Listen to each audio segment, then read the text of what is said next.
अमरजीत जी, T.S.. Singhdeo जी, सारे लोग जहाँ जहाँ जिम्मेदारी मिली थी, मंत्रियों ने भी किया और विधायकों ने भी, सब लोग वहाँ डटे, काम किए।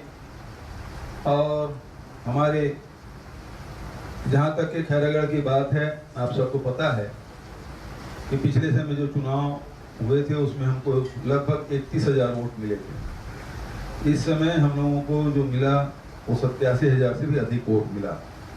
इसका मतलब ये है कि पिछले चुनाव से 56,000 वोट हमको अधिक मिले। ये अपने आप में एक बड़ी घटना है। भारतीय जनता पार्टी पिछले समय 60,000 के आसपास, अभी 67,000। बचत 8 और प्रत्याशियों से सबके जमानतें जब्त हुई। जनता ने स्पष्ट आदेश दिया है। छत्तीसगढ़ के सरकार ने जो 3-3.5 साल में काम किए हैं उस पर जनता ने मुहर लगाई है। जिला बनाना, तहसील घोषणा करना एक मुद्दा हो सकता है, लेकिन मुख्य रूप से जो किसान न्याय योजना है, राजीव गांधी किसान न्याय योजना, राजीव गांधी भूमि श्रमिक न्याय योजना, गोधन न्याय योजना, फॉरेस्ट एक्ट के तहत पट्टा देना, साथ ही 65 प्रकार के लघु की खरीदी, कोदो कूट की रागी की खरीदी, और हमारे जो जन कल्याणकारी योजनाएं जितने भी रही है, चाहे 400 यूनिट तक बिजली बिल आधा देना, 35 किलो प्रति परिवार को राशन देना, शहरी क्षेत्र में अनेक योजनाएं हम लोगों ने संचालित की। एक सकारात्मक परिणाम आया है। शासन की योजनाओं को लोगों ने हाथों हाथ लिया है। जो 3 साल पहले, 3.5 साल पहले जिस मतदाता ने कांग्रेस को केवल 31,000 वोट दिया था, अभी इस उपचुनाव में 87,000 वोट देना, और यदि प्रतिशत के हिसाब से कहें तो जितना मतदान हो सके 53% वोट हमको मिला है। छत्तीसगढ़ में 3.5 सालों में 4 उपचुनाव हुए, जिसमें सबसे पहले दंतेवाड़ा, जहाँ भारतीय जनता पार्टी के कैंडिडेट, उसके विधायक स्वर्गीय भीमा मंडावी की हत्या होने के बाद उपचुनाव हुए, उसमें भी हमें सफलता मिली। फिर चित्रकूट, जहाँ हमारे विधायक के सांसद बनने के बाद पद रिक्त हुआ, सीट खाली हुआ, तो उसमें भी उपचुनाव हुए, उसमें हमको जीत मिली। तीसरा उपचुनाव बहुत कठिन और चुनौतीपूर्ण था, मरवाही का, जहाँ जोगी जी के देहावसान के बाद ऊपर सीट रिक्त हुई थी, और उसमें भी हम लोगों को लगभग 38,000 वोट से हमको जीत हासिल हुई थी। ये भी चुनाव राजा देवव्रत सिंह जी के निधन के बाद हुआ। ये दोनों जो मरवाही और खैरागढ़, ये जोगी कांग्रेस के ही खाते में गया था।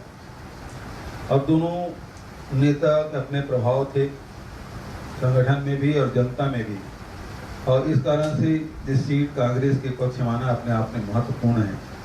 विपरीत परिस्थिति में जहां संगठन न हो, क्योंकि पहले यदि खैरागढ़ की बात करें, पहले स्वर्गीय रश्मि देवी सिंह की विधायक थी, फिर देवव्रत सिंह जी विधायक हुए 95 से लेकर आज तक के लगातार देवव्रत सिंह के इर्द गिर्द ही राजनीति घूमती रही, और उससे ही लोग चाहे विरोध में हो चाहे पक्ष में हो, लोग उसके केंद्र में देवव्रत सिंह जी थे। और इस कारण से हमारे पार्टी में भी संगठन उसी के हिसाब से ही बनती रही है।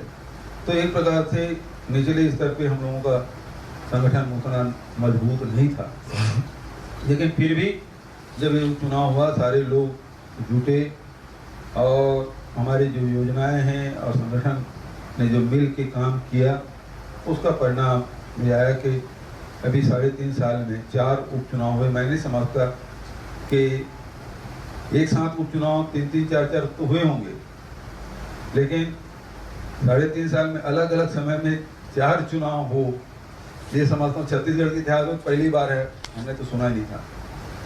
संभवतः किसी राज्य में हो, बहुत कम उदाहरण मिलेंगे।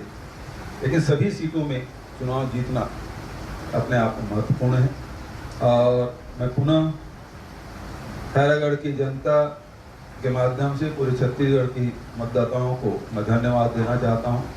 भारतीय जनता पार्टी ने इसे सेमीफाइनल कहा था और सेमीफाइनल में वो बुरी तरह परास्त हुई। तो फिर 2023 का परिणाम भी इसी प्रकार से अपेक्षित है। भारतीय जनता पार्टी ने प्रदेश के सारे नेताओं को झोंका, उसके अलावा पड़ोसी राज्य के मुख्यमंत्री को भी लाए, 2 केंद्रीय मंत्री आए। उसके बावजूद भी वो पिछले समय जितना वोट मिला था उसी के आसपास उनको वोट मिला है। तो अपने वोटों में इजाफा वो नहीं कर पाए, बल्कि हमने वोट में केवल इजाफा ही नहीं किया बल्कि रिकॉर्ड मतों से हम जीते भी और 53% वोट भी पाए। और पुनः आप सबके माध्यम से खैरागढ़ की महान जनता को बहुत धन्यवाद देता हूँ और बधाई देता हूँ। सर, आपने कहा परिणाम आएंगे और इंतजार करिए, हमारे प्रत्याशी आ ही नहीं, आएंगे। अब वो सर्टिफिकेट दिखाए, फिर उसके साथ फिर आपको आमंत्रित करेंगे।